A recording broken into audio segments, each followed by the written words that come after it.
All right, Zulma Gonzalez, this mic is all yours.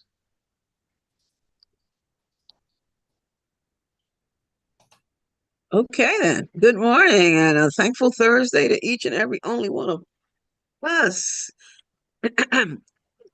Be aware. We're going to the Super Bowl. Going to the Super Bowl. We're talking fly, Eagles fly on the road to victory. Yay. Trusting everyone is well. No, knowing everyone is well and trusting you all know it. Trusting you all know that all is well and always unfolding the way it's supposed to. I'm so wonderful glad to know that. Um, oh yeah, we got this. We got the the last game we scored like 55 points. 55. We put them in the dust.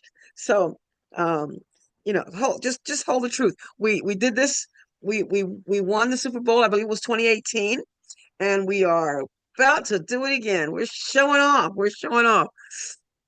And it's a wonderful day. It's a wonderful day. We have ice and sleet and all that kind of stuff going on out there. But fortunately, my only doctor's appointment isn't until 2:20 this afternoon, and I'm trusting that by then all this stuff will have melted.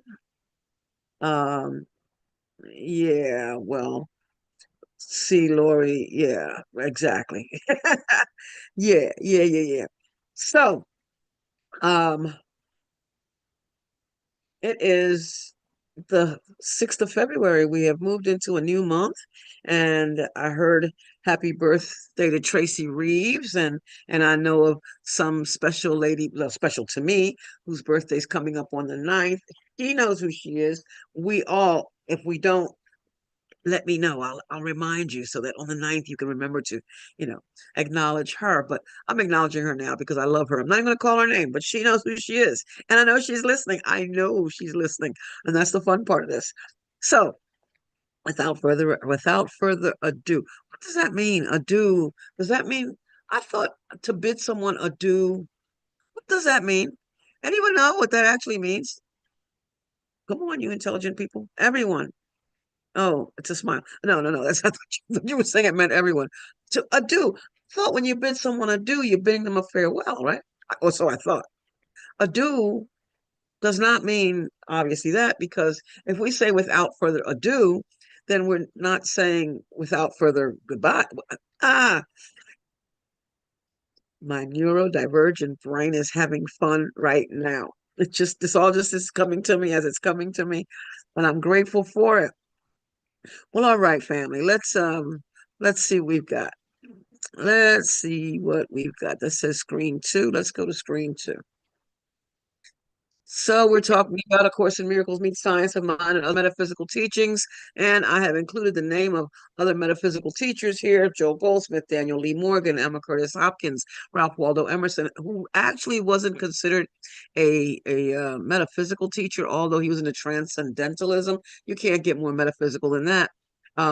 Michelle Wadley and Mark Nepo and Genevieve Barron and Michael Bernard Beckwith and Christian D. Larson and Ruth L. Miller and Raymond Charles Barker and Emily Cady and Neville Goddard and Elizabeth Town and Don Miguel Ruiz and Jan Levon Zant. And I guess I could have put Eckhart Tolle there, and I may.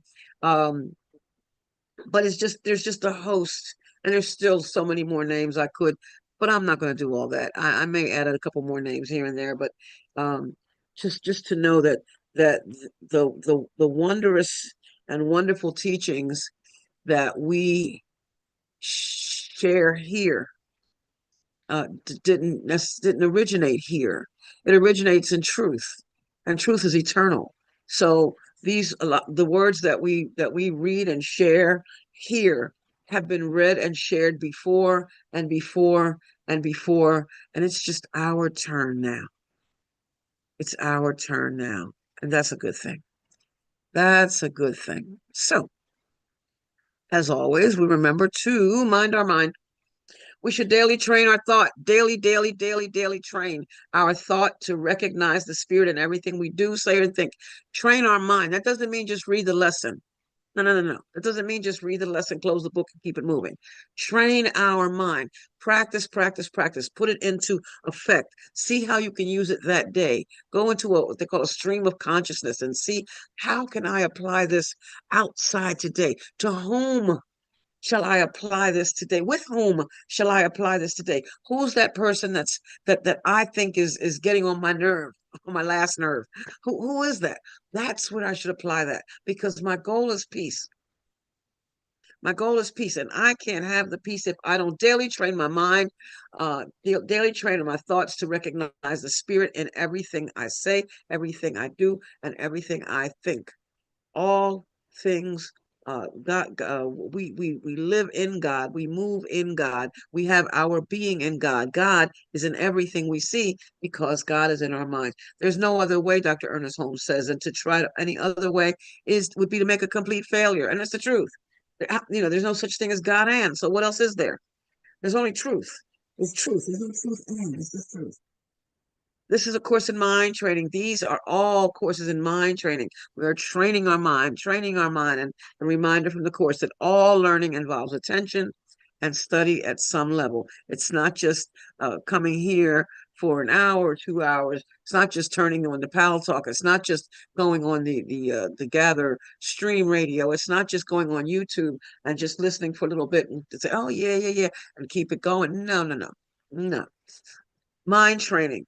All learning involves attention and study at some level.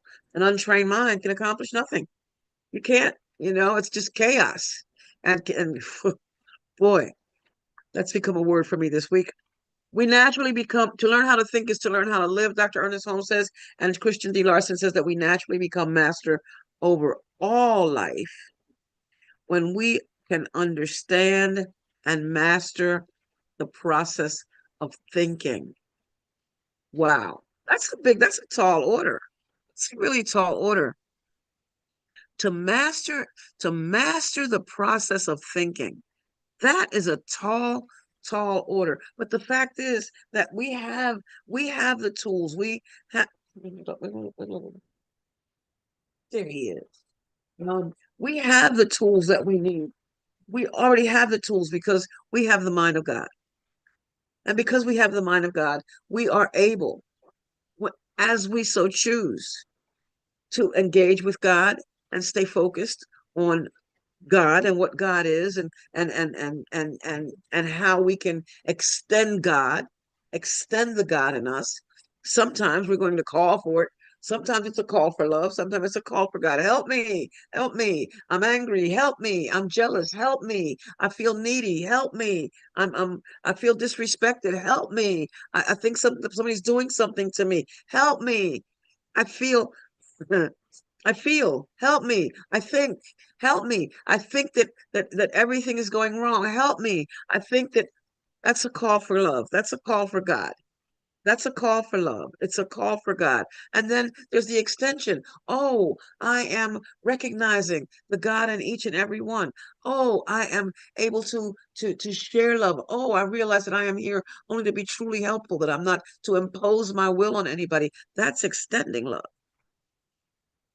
Extending God is extending love. Extending love is extending God. Oh, let me say hello to everyone since my Karen just threw a whole bunch of hearts up. Thank you, my Karen.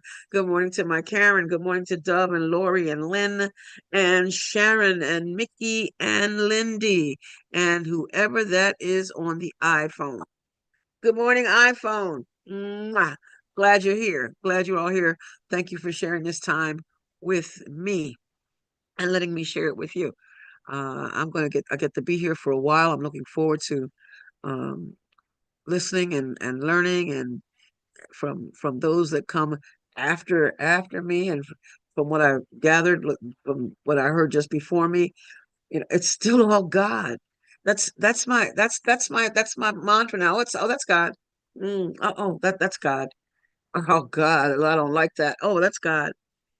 Oh, I don't want to accept that. Okay, okay. Not accepting it is going to mean I'm judging it. Means I'm judging it. I'm blaming it. I'm finding fault in it. That means what does how does it say in the course? Hmm. Uh, Don't impose upon it. Let me not be your critic today, Lord. Let me not be your critic. But somewhere else it says, let all things be exactly as they are. Don't impose on it. Just let it be what it is. Just accept it as it is. There's that passage. I'm going to find that, but not right now. Not right now. I'll get around to it. The Course teaches that your purpose is to see through your own holiness. This is from today's lesson. Your purpose is to see through your own holiness. It seems like what Dr. Ernest Holmes said about seeing the spirit in everything you do, say, and think. See the world through your own holiness. Thus are you and the world blessed together. I love this. No one loses. No one is taken away. Nothing is taken away from anyone. Everyone gains through your holy vision. If I can see the world in pink and green and blue and butterflies and stars and hearts, and if I choose to see the world that way, then that's what it is for me. And I treat it accordingly and I receive accordingly.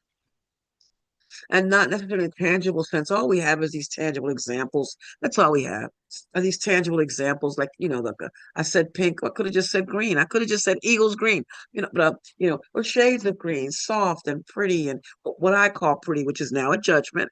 Oh, this is why it's important to be careful, very, very careful, to be mindful of the things that we say, the things that we think, because in the same way I call something pretty, that means that something else is ugly. There I go. I'm using the ego thought system by analyzing, by comparing, and of course the ego thought system lives by comparison. The Holy Spirit thought system simply accepts. Your purpose is to see the world through your own holiness. God is in everything I see because God is in my mind. I'm learning to see the spirit in everything I do, say, and think, in everything. And that's how everything is blessed, because I am the world. It says you and the world blessed together, but that's because we perceive the world as being something outside of us. But I am the world. You are the world. And as the songs, Michael Jackson and Quincy Jones and company, we are the world. We are the children. We are the ones who make a better day. So let's start giving. There's a choice we're making. We're saving our own lives. It's true, we make a better day. Just you and me. We are the world. We are the. Is it children? Is that the right word? Anyway, we're making this choice always. We are making this choice, and we make the choice to see it in everything and in everyone, in spite of everything that's going on. I remember a woman, Karen G, from another ACIM study group, and she would say, I had to learn, I'm learning that not just to love because of, but to love even if, even if. Oh, that makes such a difference. Even if. The Course reminds us too that you are not trapped in the world you see because its cause can be changed. I believe that's from Workbook Lesson 23.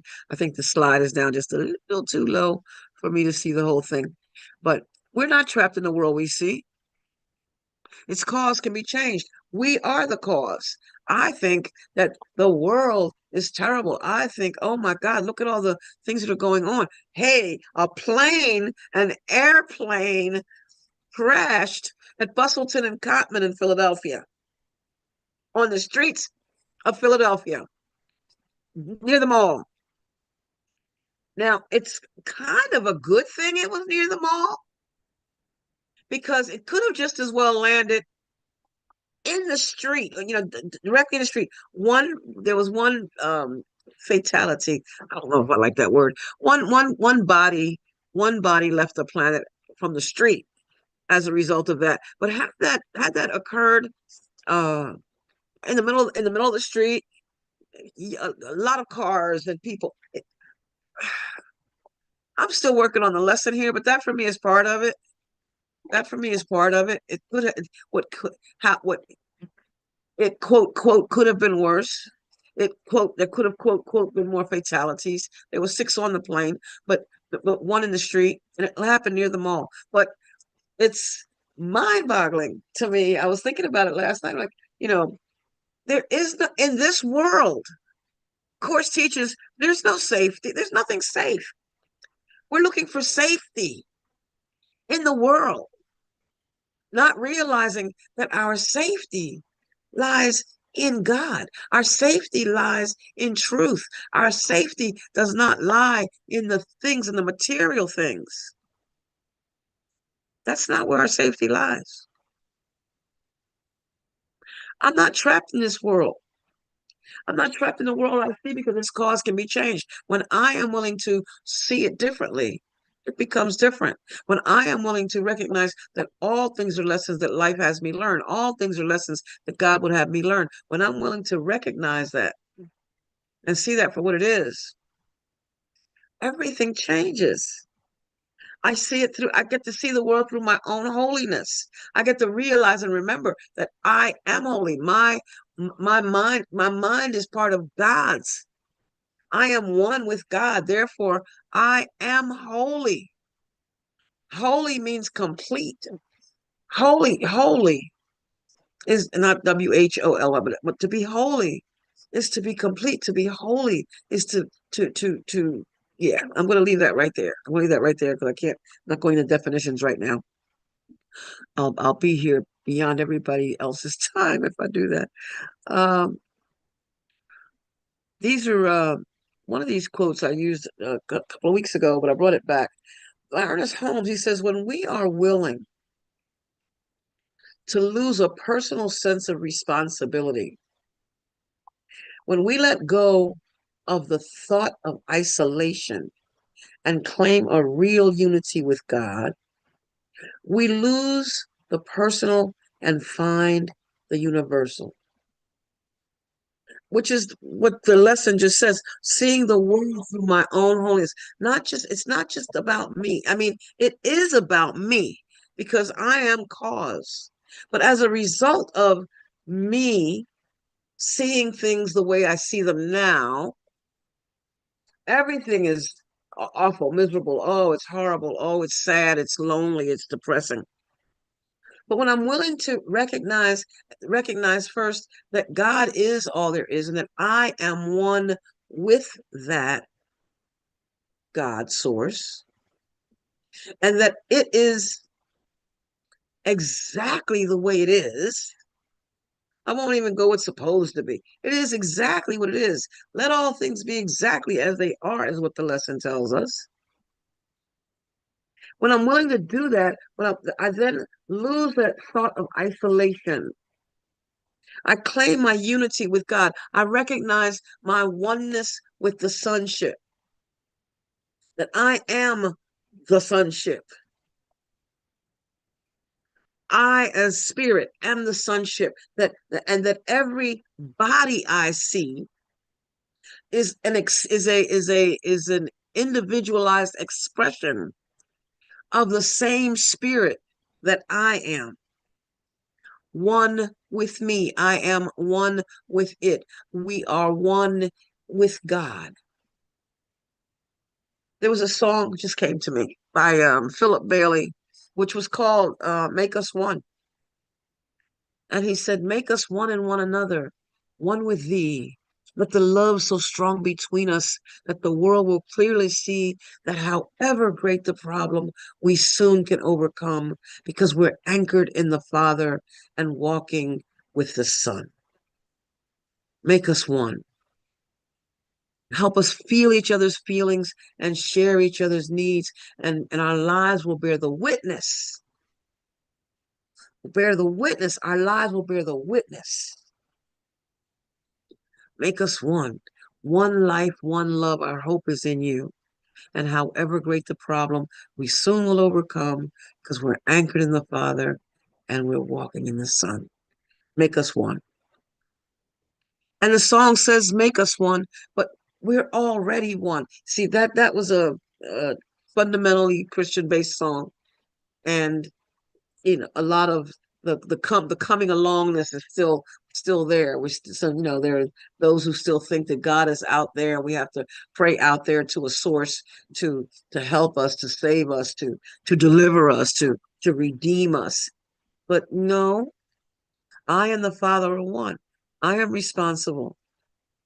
I am responsible, able to respond to whatever is in front of me. The Course reminds me that to let everything that comes to the everything that's churning and bubbling, just let it come to the surface and be ready to let it go. Be willing to just let go. Let go. When we are willing to lose a personal sense of responsibility, like the weight of the world is on my shoulders. When we let go of the thought of isolation, that I'm alone, that there's me and everything, and that everything is that God is apart from me, that everything else is apart from me. When I'm willing to let go of that thought of isolation and claim a real unity with God, then we lose the personal and find the universal. But remember, as the greater always includes the lesser,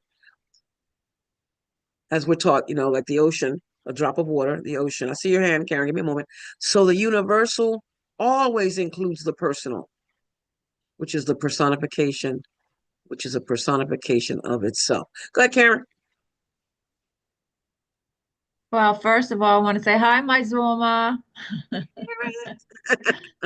And you are on this morning, girl. You are really extending so much love and beauty. I'm loving your sharing so far. I got to leave soon, but I just am so happy to be here right now. Thank you. And I love when you shared about that we're already joined, which the course speaks a lot about. And I just always go to the Holy Spirit's interpretation of the New Testament, the NTI. I think you have that book, right, Zulma? Yes. And yes, okay. So in NTI Matthew chapter 22, he says the kingdom of heaven is like a wedding banquet, for marriage is the symbol of joining, and the kingdom of heaven is joining. All are invited to the wedding banquet, and all in their time will arrive. When God looks at you, God sees you as spotless and ready for joining.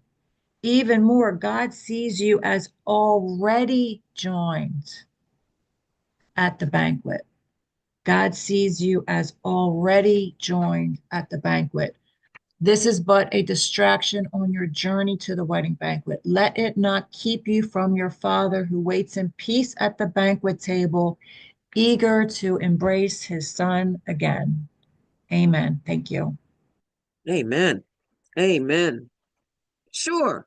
How can God not see us as joined?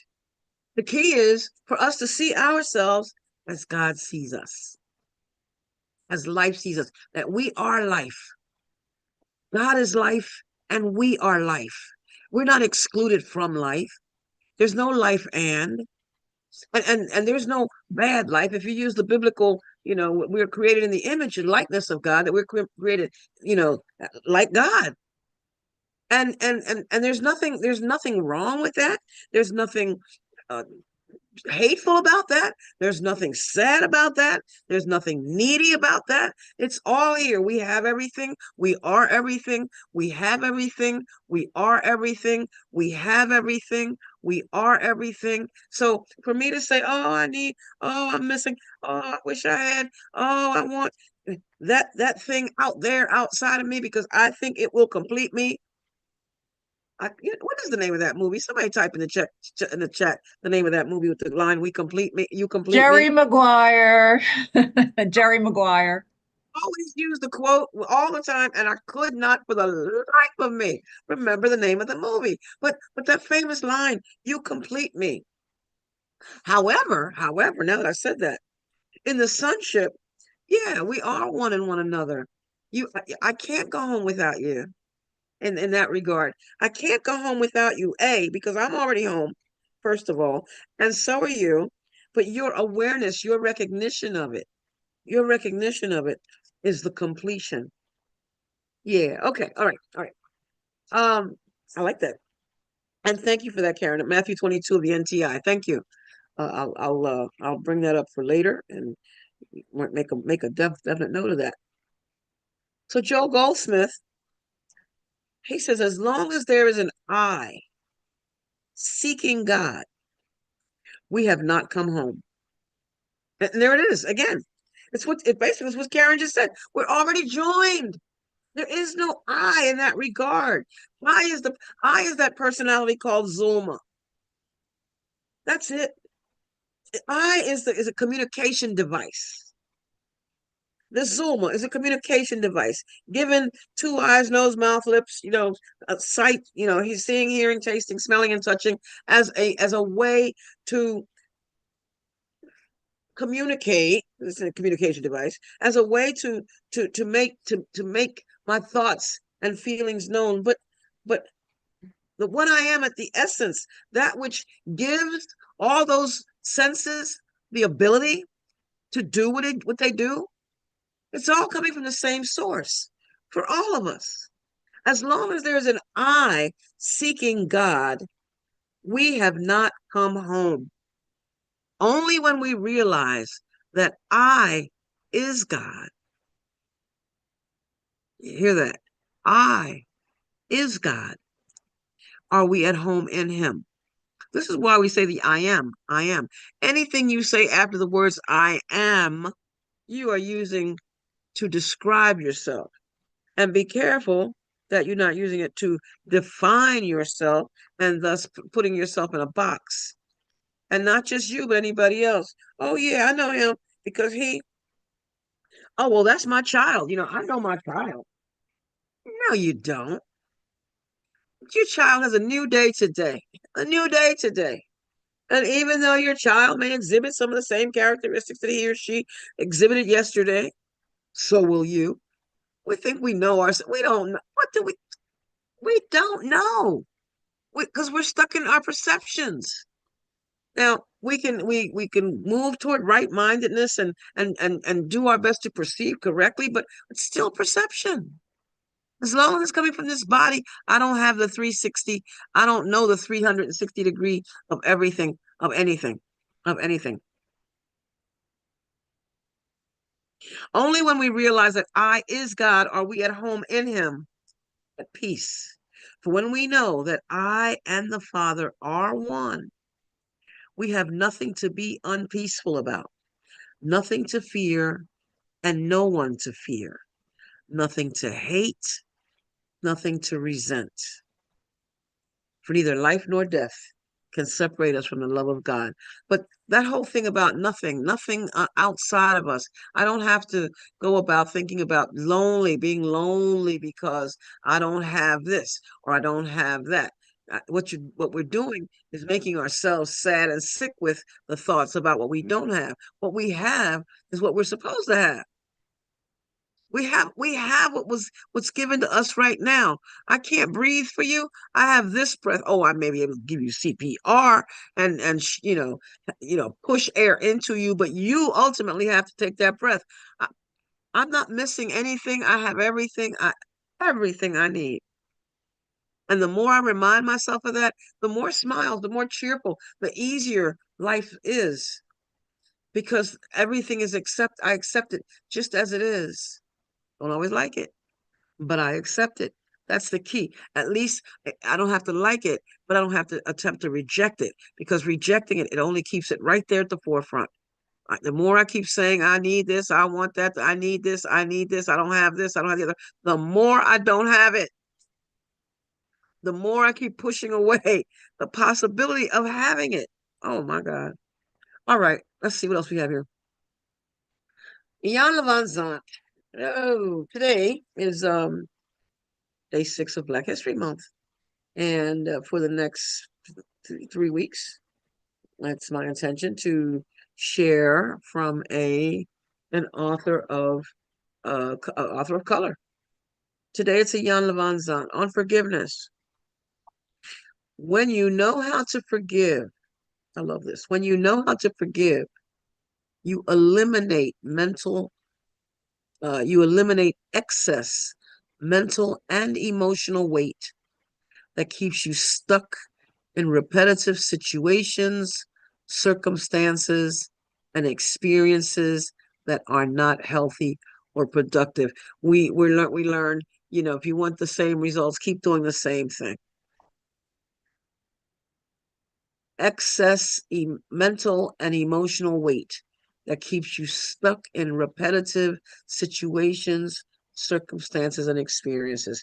The only true way to create a more loving, productive, and fulfilling life is by forgiving the past, releasing the past. And that word release, I tend to use more often the word forgive, because people have such a thing with the word forgive. They think that forgiving means that whatever situation occurred in the past was all right. It was for our good, but I can't say it was all right. I can't. I can talk about as a story now.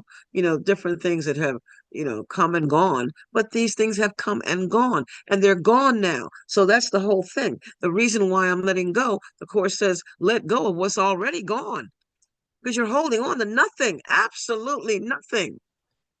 Don't keep telling yourself about what happened in the past and so and so did this, and therefore I expect they're going to do that now. Oh, because so and so. Thomas Troward says that principle is not bound by precedent. Truth is not bound by the past. It's not bound by the past. How can you who are so holy suffer? Keep on going and keep on going. The only true way to create a more loving, productive, and fulfilling life is by forgiving the past. Releasing the past restores us to the full energy of the present moment. There's only now. Now. Now. And I can't quote myself. I can't quote what I said verbatim, a minute ago. I can't quote myself verbatim except for what I read. And even then, if I stopped in the middle of the reading, I can't quote myself verbatim. There's only now. This moment is all I have. And anything else, attempting to hold on to a time past, especially a painful time past, is a shadow of death. That is a shadow of death. To believe that what I am can be hurt, that what I am, the truth of what I am, that it can be hurt, that it could be destroyed, that it could die. No. In fact, here it is. I found this quote. It wasn't about our thoughts and feelings, and it wasn't about that. It was about decluttering. The easiest way to organize your stuff is to get rid of most of it. And the course teaches all your beauty except its past. All your beauty except its past. Rather, all your past. I'm reading that backwards. Oh my God. All your past except its beauty is gone. All your past. That's the most of its stuff. All your past except its beauty is gone. And nothing is left but a blessing. And that has to be the case, because I'm seeing with the eyes of God. I'm remembering that my mind is God's mind, that God is in everything I see because God is in my mind. And if that's the case, I can't be walking around talking about what used to happen and what didn't happen and the way it used to be. And unfortunately I know someone who does it all the time, talks about the way in no way are they this way today, and says, oh yeah, I've let that go, I don't care, but yet brings it right back up again and again and again and again. But there is no past. And what we're holding on to is just pain, shadows of pain. In chapter 13 of the course, section 4 to be exact, it in the it teaches that the shadowy figures from the past are precisely what we must escape. They're not real. In fact, it reads here in paragraph 3, now has no, no, I'm sorry, paragraph 5 of chapter 13 of the function of time. It says now has no meaning to the ego. The present merely reminds it of past hurts, and it reacts to the present as if it were the past. And just the other evening, I'm listening to someone who was over and over and over again talked about what she has not had in her life, and how people, it must be foolish of people to think that that they're not going to, that doesn't hurt, or that, and then she then turns around and says, oh, but I don't care because I've let that go. No, you haven't. The easiest way to organize your stuff, the easiest way to make your life a joyful one, the easiest way to hold on to what's good and clean and pure and powerful and positive is to get rid of the rest. In the 12-step program, they say, take what you need and leave the rest. Let it go, let it go, let it go. Karen Drucker sings, when things are just too much and I'm holding on so tight, I want to just relax, give up without a fight. I long to feel that sweet release, so I turn within and pray. Stop, take a breath, relax, surrender. Just say, let it go, let it go, let it go. Let it go, let it go, let it go. Let it go, let it go, let it go. Let it go. Just let it go. All your past accepted beauty is gone. It's already gone. And nothing is left but a blessing. If you want it, it's right there. It's just a matter of opening your hand, opening your eyes, opening your heart, opening your soul, opening up, and let the truth in. That there's beauty all around, all the time. Regardless of what else, regardless of what experiences, regardless of what situations, regardless of what circumstances, the beauty is there. The love is there. The joy is there. The peace is there. Do I want it? Sometimes, most of the time, I do. Most of the time, I do. And sometimes I forget what I am. I forget. I forget because I'm not engaging.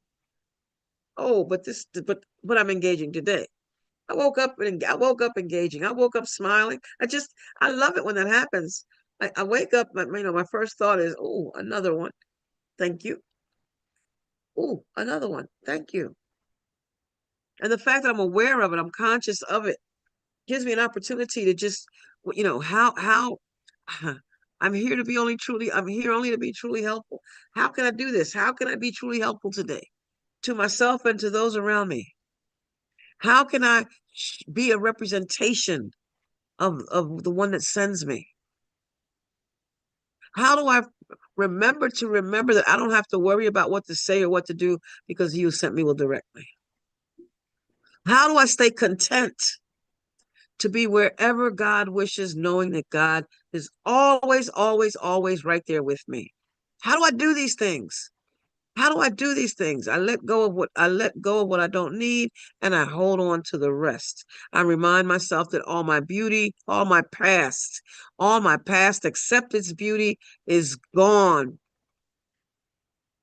How do I do it? I get rid of whatever doesn't serve me. I remind myself that I am one with the Father, that the Father is one with me, that I live in it, I move in it, I have my being in it. I am it. I am it. Okay. So this came up It was given to, uh, it was given, this was passed on from one person to another. For the person it was given to was the person was going through an experience that's causing that, no, the experience isn't causing grief. They're going through an experience, and as a result of that experience, that person is letting thoughts of the experience cause them grief, and they are coming through. Now, here the word sin is used, it's coming from the Bible, but we know we're talking about just missing the mark, making a mistake. Brothers and sisters, if someone is caught in a mistake, you who live by the Spirit should restore that person gently. And the reason for that is in chapter 9 of the course, in the section called the correction of error, it talks about that if I am seeing the mistake, it's me doing the seeing. It's not what the person does. It's how I see it. As the visual communication teacher showed us, that the painting he had was not an apple. It was a painting of an apple. That's not what I see out there that's the problem. It's how I see it. So, brothers and sisters, if someone is caught in a mistake, a sin, you who live by the Spirit should restore that person gently. But watch yourselves, or you also may be tempted. And the reason for that is, if all of us, now I want to, make you guilty. Yeah, you did this and you shouldn't have done that. And because of you, I feel this and all that kind of stuff. And you're a lousy person, and, and you should be damned to hell, for life because of this. Mm-mm. That's me. In other words, if someone is caught in a call for love, you who live by the Spirit should extend love. But watch yourselves, or you too will put yourself in a position to have a call for love. It says, carry each other's burdens. My brothers and sisters, carry each other's burdens. And in this way, you will fulfill the law of the Christ mind. In this way, you will see God in everything. In this way, you will recognize that you are one with your brother, with your sister, that you are one. If anyone thinks they are something when they are not, they deceive themselves. So that's me letting the ego thought system take charge. That's me thinking that I'm better than you because I didn't do what you did. Oh, no, I would never do that. That's just pure judgment all over the place. Pure judgment. Each one should test their own actions. There was a passage on Facebook one day that said, don't judge me because my sins are different than yours.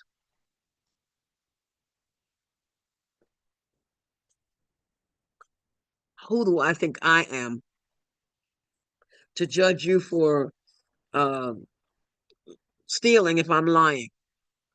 Who do I think I am to judge you for taking a nickel? Just taking a dime because I took a nickel. Just half a dime. What? Who do I think I am to judge you because you are imposing rules on masses of people when I have imposed rules on myself, on one or two other people along the way? I'm doing it along the way. There are moments when I think I'm being truly helpful, but I'm not. There are moments when I think I'm I think I've got a handle on something and turn around and something is said and something, and I let that thing disturb my peace. I let it. And I want to blame that other person for it or that situation for it. Each one should test their own actions. Then they can take pride in themselves alone without comparing themselves to someone else. Ralph Waldo Emerson says that imitation is suicide. When I think, the oak tree is supposed to act like the willow, or the willow tree is supposed to act like the oak, I am mistaken. The oak does what it does, the willow does what it does, and that's that. Each one should carry their own load. I'm not responsible for you, and you're not responsible for me. Nevertheless, the one who receives instruction in the word should share all good things with their instructor. So here I am listening to those who were on before me. I'll be listening to those who come on after me. And I may hear something, or I may have heard something that just didn't quite sit. I don't know why they said that. Just judging it all over the place. I'll go to a more real situation. I am attempting to dissolve well, okay. I am dissolving. I have dissolved the intensity of a situation that I had just was putting too much energy into, way too much energy, thinking that I'm supposed to do this. I'm supposed to be in this situation, and I do not have to be in anything. I don't have to anything, nothing. My worth is not established by whatever, but what I do. My worth is already established because I'm here. I'm here. I have been created. I'm here. So I'm I'm teaching myself to be more gentle. I'm teaching myself to remember that when I encounter that person, that it's not the same person I encountered yesterday, which I just said earlier, using, our children and whoever else as our example. I don't know what anything is for. I don't perceive my own best interest. I cannot uh, sit back and say that that person is going to act such a way, and I may actually, you know, put the scenario in place for that to occur.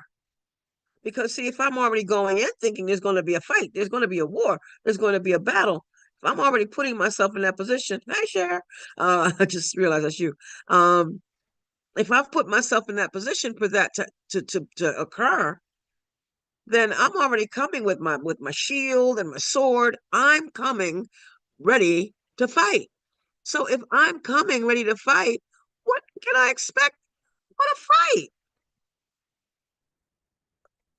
Come on, that just makes sense. Just makes sense. Uh, I just now decided to go into the chat. I have no idea what's going on. Um, yeah. At 9:41, it's now 10:20. At 9:41 was when Karen said the reminder that the only love is the all-inclusive. The only love that is all-inclusive is the love of God, and that there are no exceptions. That's it. Simple as that. Yes.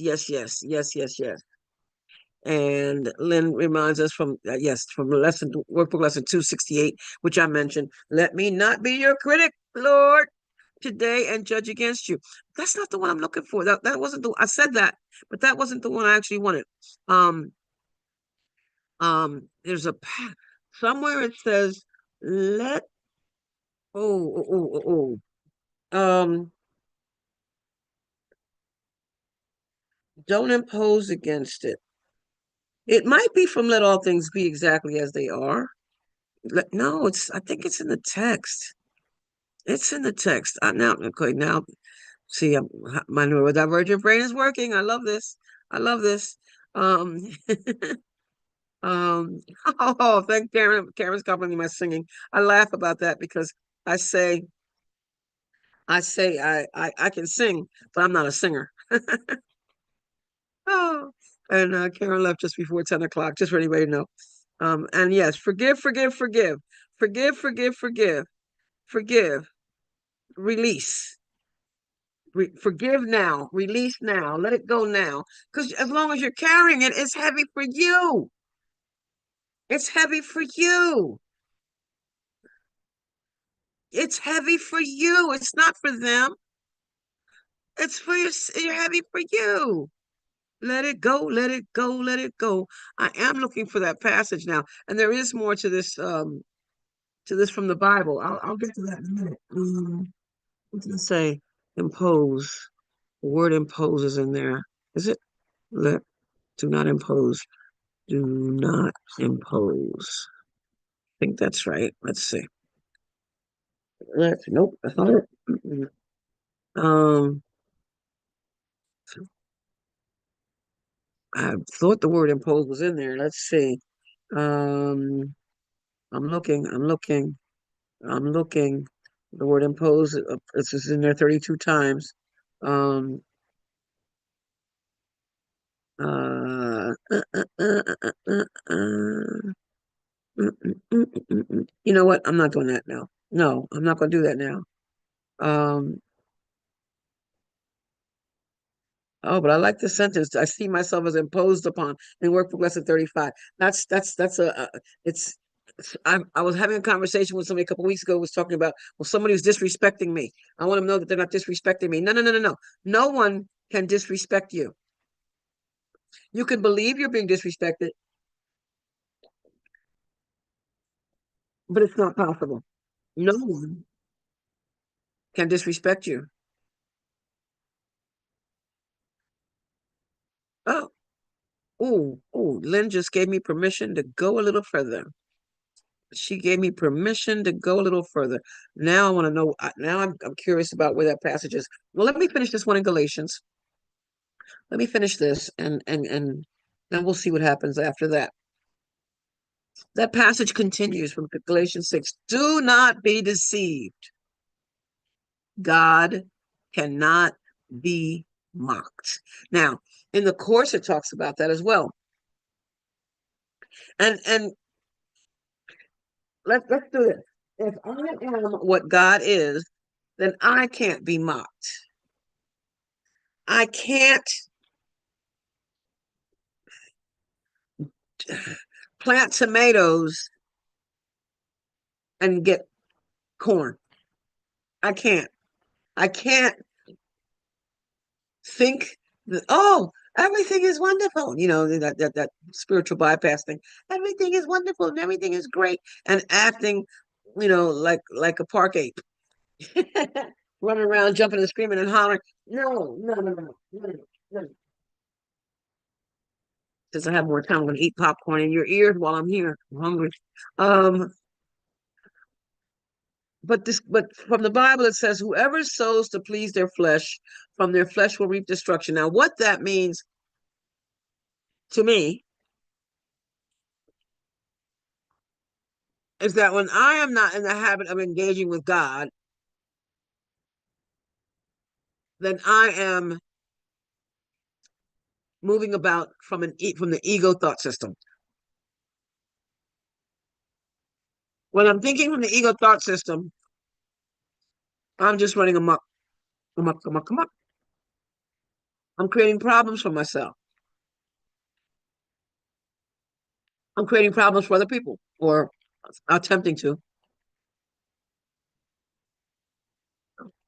When I'm only caring about myself, when I'm not here to be truly helpful, that's when I'm sowing to please the flesh.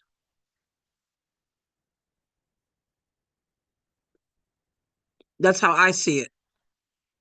Would love any opinions on that. And Lynn writes, when I'm thinking with the ego thought system, my mind is really blank. Yeah, because when I'm thinking from the ego thought system, I'm thinking about the past. I'm thinking about the future.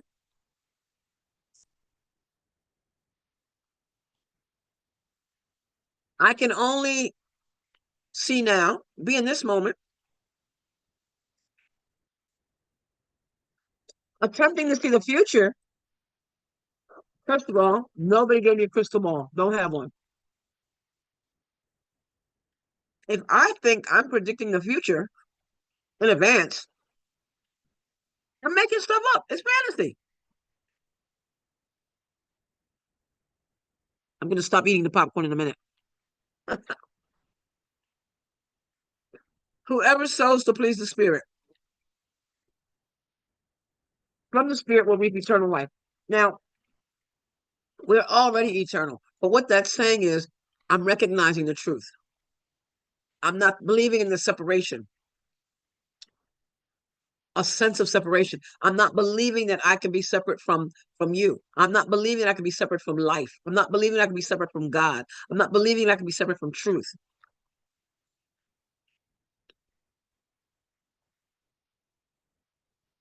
Let us not become weary in extending love. It's written, let us not become weary in doing good. Let us not become weary in extending love. Because at the proper time, which is any moment is a holy, any instant can be a holy instant. We will reap a harvest if we don't give up. But this is why we're asked to study. All learning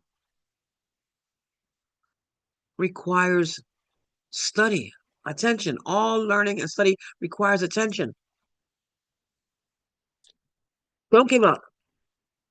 Did you forget to do the lesson? Do it. Start now. You plan to do it on the first? Don't worry about that. Start now. Lesson one. Nothing I see means anything. And that's how you'll begin to get it. Do it now.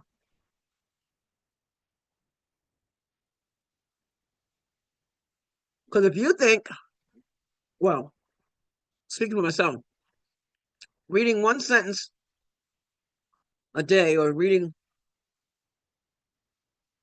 one sentence a day or one paragraph a day and then closing the book and walking out, oh, I read it. And I didn't practice it. If I think that's going to benefit me, clearly I'm in trouble. I'm in trouble.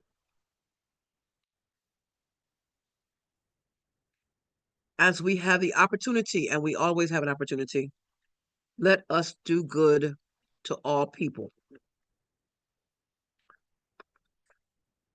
And I stopped that sentence right there because the next part of that sentence in the Bible was separation.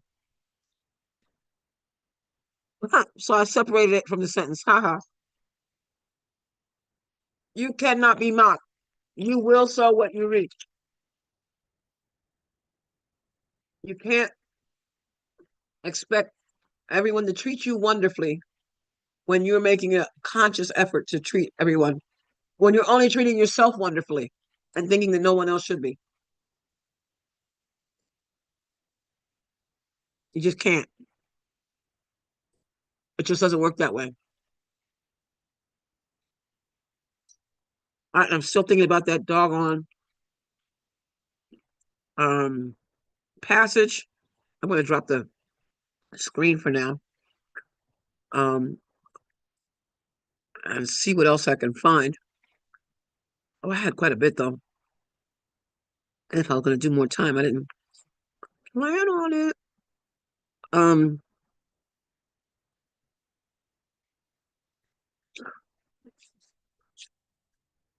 I'm really trying to remember that particular passage. It has a couple of sentences to it. Oh, that's the word, intrude. Intrude upon it. That's it.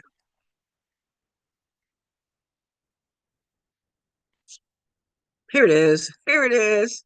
Here it is. It's in chapter 17, which is forgiveness and the holy relationship. In section 8, the conditions of peace. Paragraph 2. You know what? Can I put it on the side? See if I can. I'll share it. I'll share it. I'll share it. I'll put it on the screen.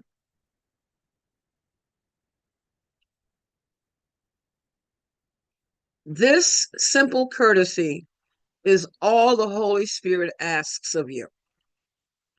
Let truth be what it is.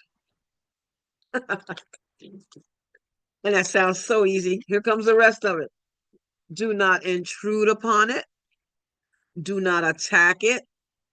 Do not interrupt its coming. Let it encompass every situation and bring you peace. Not even faith is asked of you, for truth asks nothing. Let it enter, and it will call forth and secure for you the faith you need for peace. But don't rise up against it. Rise not against it, for against your opposition it cannot come. If I'm constantly trying to say, no, it's not so, I'm trying to reject and reject and reject, I can't let the truth in, and I can't find peace. We call that denial. I'm still eating popcorn, guys. I'm hungry. Actually, I'm not hungry. I just like popcorn. I'm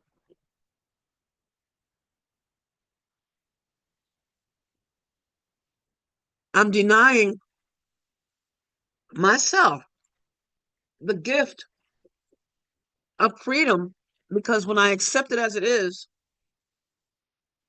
and then I let it go, I can accept it as it is, and then let it go. It's a moment in time. It comes and goes. It comes to pass. But if I go into rejection mode, it's like I said, I think I used the example last week, like a movie. There's a movie going by, and I grab a scene out of it, and I hold on to it, and I hold on to it, and I hold on to it, trying to and denying, no, that didn't happen. That's not happening. That's not possible. It can't be. How can this be? Oh, this is all that. I'm making myself miserable.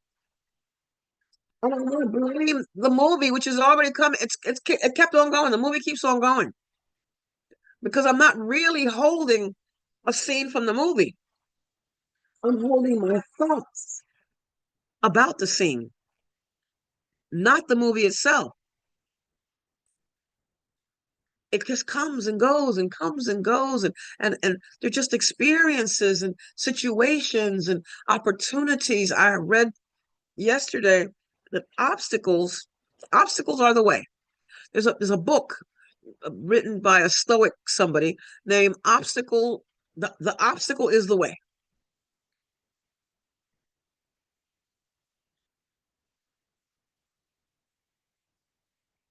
And what that was saying was, okay, let's stop. I'm gonna stop. I'm gonna stop. One more. I'm gonna stop. But what that was saying was that we're gonna have life situations and things are gonna occur. Things come and they go. And with each one, we can become stronger if we so choose, or we can make ourselves weak. But the truth is, we can't be weak. We are God in form. You can't be weak. I and the Father are one. You and the Father are one. You can't be weak. And I'm not talking about in the body, because stuff happens. Oh my God. The body, I have a doctor's appointment today. And I don't want to hear what he has to say either. I'm not talking about the body. I'm talking about being willing to look beyond the body. I'm talking about being willing, to the best of our ability, to look beyond the physical and know the truth for yourself, for myself, that I am not a body. I am free. The truth of what I am is already free. I am the way I was created. I am as God created me.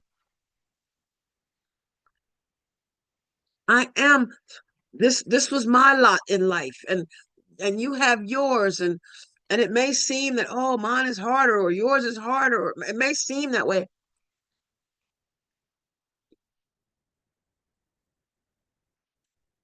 But everyone's lot is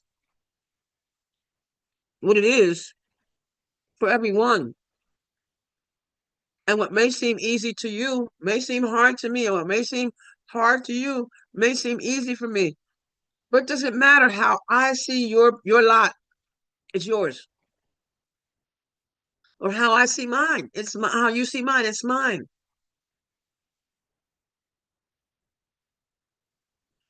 But we're given the gift of each other.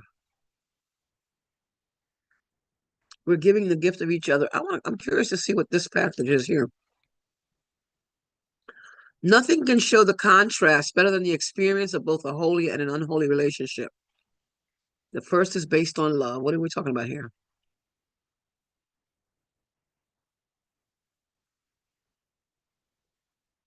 The meaning of the Son of God lies solely in his relationship with his Creator.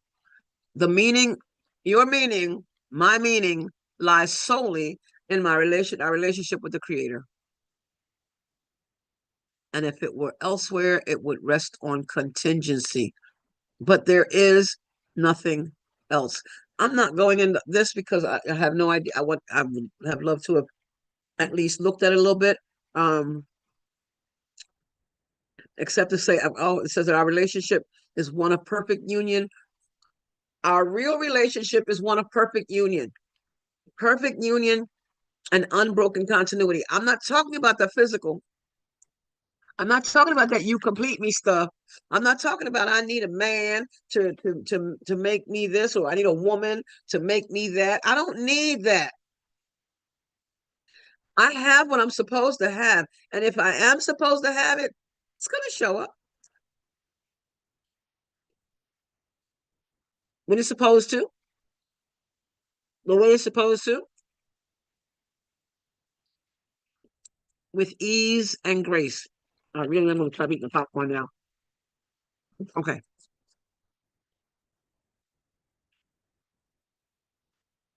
We make up stories for ourselves. We create pain for ourselves. We create pain for ourselves. And back to in chapter 13, at section 4.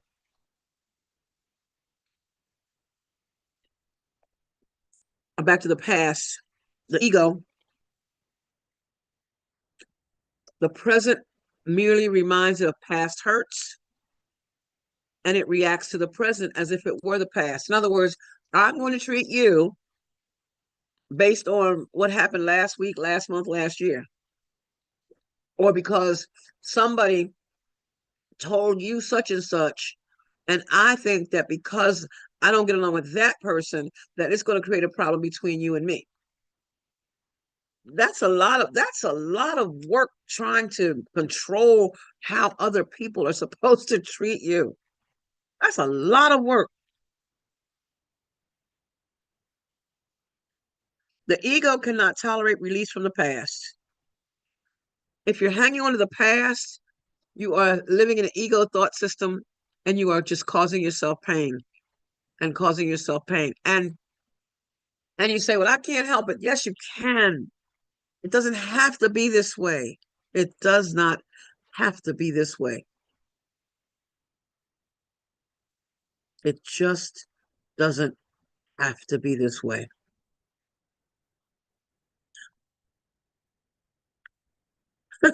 Mickey says I was making her crave popcorn. I understand, Mickey. I'm telling you, it's that's my and it wasn't always that way. I don't know what happened. All of a sudden, popcorn. The course continues.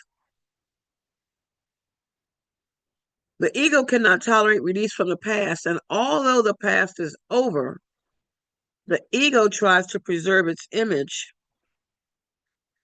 by responding as if it were present. In other words, yesterday, you and I had words. Oh, we bickered yesterday. And I called you today with the intention, perhaps, of, working through it, perhaps of even apologize. Who knows? I call you today, and you pick up the phone with what do you want? What the F do you want? Because you're still, and yesterday, you're still treating me as if it were yesterday. You're still stuck in that because all night long after we bickered, you had this thing going on with yourself when you thought it was with me in your own head about what you said, what you could have said, what I should have said, how it should have been done, what how you would have said it differently, and now you think that this is your chance to get back at me because you're in pain, but you're in pain because of all that stuff that was going on over here that had nothing to do with me. That was all you. And you say, yeah, but if you hadn't, no, no.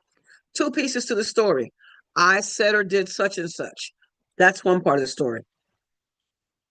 You thought such and such because of it. That's another part of the story. You thought. And once you gave thought to anything that was outside you, then you let that outside of you become the determining factor for how you were going to act afterwards. I could say that again a million ways and all day long. Nothing outside of me has any control over what's inside of me. Dr. Ernest Holmes teaches to turn away from the condition. Turn away from the condition. Turn away from the condition, because that condition is part of the movie screen. That comes to go. That comes and goes. That's going to change. Whether you give it thought, whether you don't, it's going to change. But when you stick yourself into it, like a movie, say it's a detective movie, and he's running and he's running and he's running, and I'm sitting there breaking out in a sweat, like I'm in the movie. I'm not. And then a commercial comes, and you realize, oh, yes, it was only a movie. It's only a movie. Oh gosh, heart beating fast, ready to go to the doctor, get your blood pressure taken because Well, that's what life is. Anything outside of me is exactly that. It's all part of the story. It's just part of the movie. A movie I choose not to be in any longer. No, don't want to. Hey, Mickey, you want to take the mic? Ma'am? Or do you want to wait? You want to wait a little longer? Let me know. I'll keep on going if you want. All right. Oh, Lynn, are you going to be playing Karen's Oh, that's right. audio? Yeah, I'm going to be playing Karen's. You can go for another 10 minutes. Okay. Okay. 10 minutes. All right. Oh, that was funny, Mickey. I just realized that you did say that. I don't know where in my mind, Lynn, I had stuck that 25 minutes. I don't know where the heck I put it, since I attempted to put Lynn in. I mean, I attempted to put Mickey in front of it. All right. So I'm going to go to Ernest Holmes, and it's nothing I haven't quoted before, where he talks about turning away from the condition.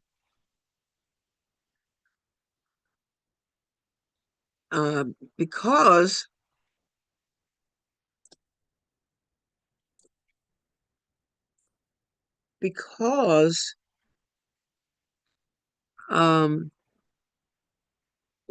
it's what we do. Only at, let me see. Look only, look at,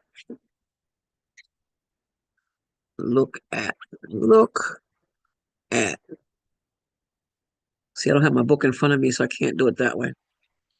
I know it's in chapter 13, but I'll do it that way. It's in chapter 13. How about that? In chapter 13 of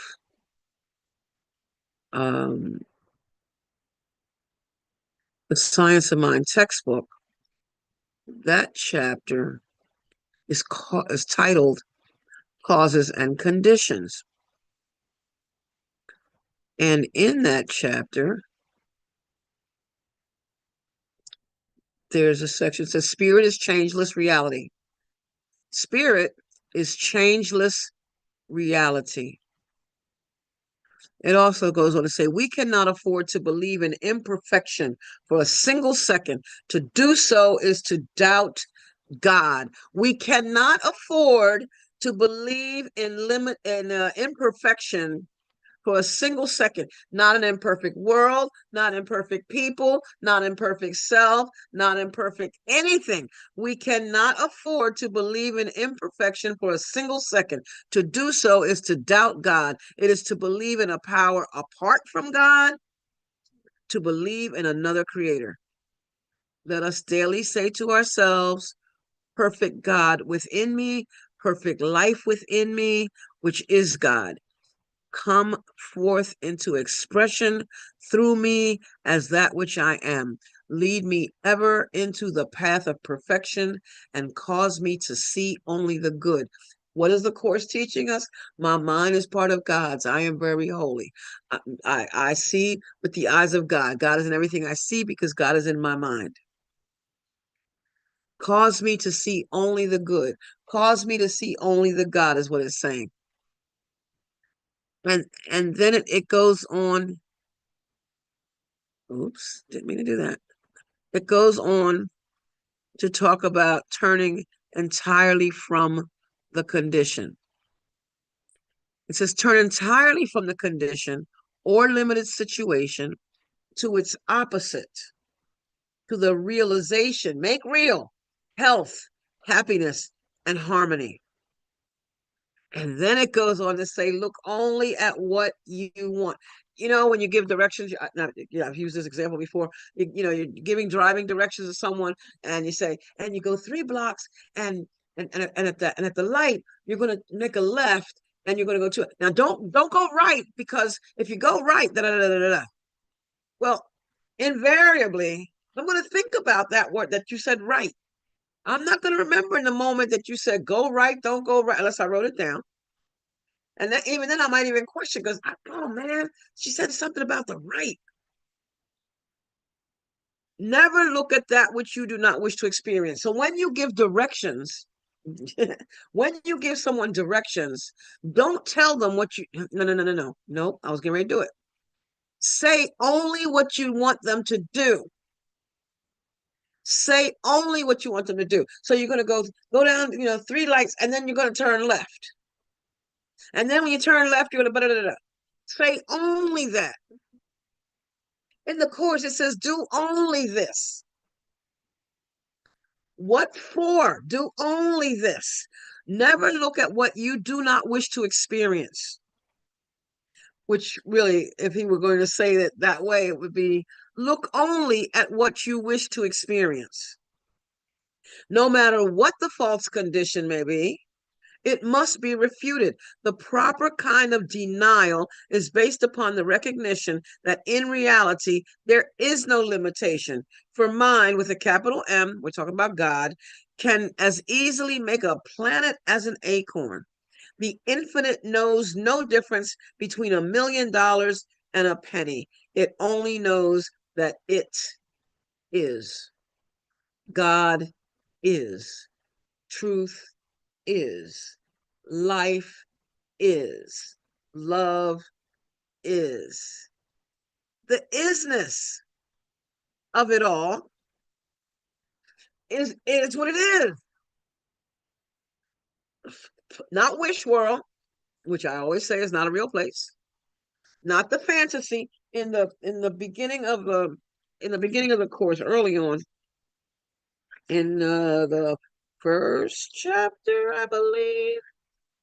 I have the wrong. I don't have my right book in my hand. But okay. In the distortions of miracle impulses, it says fantasy is a distorted form of vision. Fantasies of any kind are distortions because they always involve twisting perception into unreality. That's that. I wish, if it had been that way, if only he would, blah, blah, blah. Well, if only she would, if only this would have, it should be, I wish, shoulding on it, coulding on it, wooding on it, all of that. is preventing us from seeing things exactly as they are. Let all things be exactly as they are. And I think it's in lesson 313 where it talks about that we turn things into sickly forms. Sickly forms, it said. Oh man, sickly forms. We make things sickly, and then we wonder why we're sick. We wonder why we're sick, but it all begins in the mind. We make ourselves sick. I'm talking mentally. I'm talking mentally, specifically mentally. We never know what anything is for. We never know. We never know. I thought it was 313.